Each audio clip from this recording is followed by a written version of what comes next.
Isaac Newton foi um dos maiores cientistas da história. Na época, ele tinha ações de uma empresa chamada South Sea Company. Ele viu que estava formando uma bolha, os preços estavam muito inflados e ele vendeu ganhando bom lucro. Mas depois ele viu amigos ganhando ainda mais dinheiro porque eles ainda mantinham as ações. Então ele foi lá, comprou de novo e aí perdeu uma grana quando a bolha estourou. Foi aí que ele disse: posso calcular o movimento dos corpos celestes, mas não a loucura das pessoas. Mas então por que pessoas tão inteligentes como Newton tomam decisões erradas? Beleza, mas nem todo mundo é Isaac Newton. Então vamos para um exemplo mais normal. Imagina um novato. Começa o trabalho e logo ele tem sucesso inicial. E com isso, logo surgem mais oportunidades, novas demandas. E é claro que ele vai dizer sim. Mas com isso surge também a sobrecarga e eventualmente o burnout. Esse cenário é muito doido. A pessoa começa num trabalho, num novo desafio, ela tem sucesso. E é justamente isso que trazem novas oportunidades e novas demandas. E ao dizer sim, ela fica tão sobrecarregada, fazendo tantas coisas, que isso pode levar ao burnout. É justamente o sucesso inicial que leva para o fracasso futuro. Isso que a gente chama de armadilha do sucesso. Se ao invés de dizer sim para as coisas, as pessoas dissessem não para quase tudo, e dissessem sim apenas para o que tem valor de verdade, priorizando o que realmente faz sentido, isso se torna um ciclo positivo.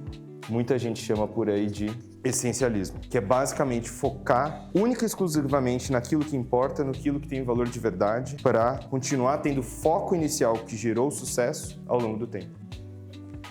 Cara, a real é que é normal pensar que quanto mais inteligente você é, melhores as suas decisões. Mas não necessariamente. Quanto mais inteligente você é, melhor você é em seguir uma estratégia. Só que quando a estratégia não é boa, ela não está azeitada, você acaba seguindo pelo caminho errado. E a inteligência ela acaba fazendo com que você construa mais justificativas e mais argumentos para provar aquilo que você já acredita no começo e que na verdade não faz sentido. Isso a gente chama até de viés de confirmação. E nesse caso aqui, a grande questão é, a gente acha que a gente pode fazer de tudo. Então, quanto mais demanda vem e a gente absorver e fazer, melhor vai ser para o nosso sucesso. Mas não, a gente pode fazer de tudo, mas não dá para fazer tudo. Não dá, não tem tempo suficiente.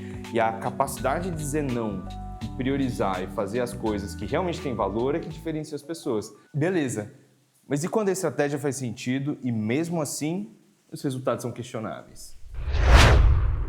Pensa no pescador, mas um pescador de verdade, não com uma vassoura na mão. Ele vai basicamente pensar em pegar o peixe que tiver na sua frente, porque se ele não pegar agora, alguém vai na frente e vai fazer isso por ele. Individualmente, esse incentivo faz muito sentido. Agora, coletivamente, quando todos os pescadores pensarem da mesma forma, eles vão reduzir drasticamente os estoques de peixes que eles têm ali à disposição. Esse fenômeno ficou famoso como a tragédia dos bens comuns. Então, a tragédia dos bens comuns, ele acontece quando os incentivos individuais são descasados dos incentivos coletivos. Então, alguém individualmente quer pegar o ganho para si, mas o custo fica para o coletivo. E no longo prazo, todo mundo perde. O ganho de curto prazo de um passa a ser a perda de longo prazo de todos. A gente costuma pensar isso no contexto ambiental e é um tanto quanto óbvio. Mas isso vai muito além, é psicologia humana. Dá para pensar em exemplos de como as pessoas tomam decisões ruins justamente por esse desbalanço entre o benefício individual e o coletivo em várias camadas da sociedade. É só pensar no Brasil querendo ser uma potência verde ao mesmo tempo que está perfurando a foz do Rio Amazonas para pegar petróleo. O Brasil, de um lado, espera que os outros países vejam nosso exemplo e com isso sigam por um caminho ambiental, mas individualmente, enquanto país, eu ainda quero fazer uso dessa reserva de petróleo que a gente ainda tem. Ou é só pensar nos Estados Unidos, colocando tarifaço para o mundo inteiro, para afetar a economia de todo mundo, achando que ele individualmente vai se dar bem nessa. No longo prazo, mesmo no curto, a gente sabe que não. Ou mesmo no nível individual, pensar num político corrupto, que vai lá e pega o dinheiro que ia para a educação, para a saúde e tudo mais, e pega basicamente para ele, é ele querendo pegar em benefício próprio algo que é do coletivo. Mas beleza, se é assim, a gente toma decisões erradas coletivamente por causa da competição. Então basta que a gente incentive mais colaboração, certo? O naipe da tesoura. China, final dos anos 1950. O governo queria aumentar a produção agrícola e eles perceberam, depois de uma análise, que os pardais comem parte da produção. Então, eles decidiram fazer uma campanha envolvendo milhões de pessoas para matar os pardais. Os pardais desapareceram e teve aumento da produção? Bom, não. A população de insetos explodiu. Com isso, as colheitas foram devastadas e milhões de pessoas morreram de fome. Os maiores problemas da história, eles não aconteceram porque uma ou duas pessoas ruins se juntaram e decidiram fazer coisas ruins. Mas eles aconteceram porque milhões de pessoas, achando que estavam fazendo o certo para si, para o seu coletivo, ao seu redor, fizeram coisas sem entender a consequência dos seus atos. Assim como na China, milhões de pessoas buscando combater a fome geraram mais fome, no mundo atual, temos diversas dessas coisas acontecendo que vão impactar a nossa sociedade de uma forma muito grande, justamente porque as pessoas estão olhando os problemas complexos de formas muito simples. Alguns exemplos. A rede social, que ela tinha por origem o intuito de juntar as pessoas, tornar essa conexão mais viva e conectar o mundo, elas estão colocando as pessoas de uma forma conectada a uma tela, mas desplugada de todo o resto. E não apenas isso, mas pelos algoritmos que conectam as pessoas com seus interesses em comuns, cada vez mais a sociedade vai para um lado ou para o outro, se dividindo e se polarizando.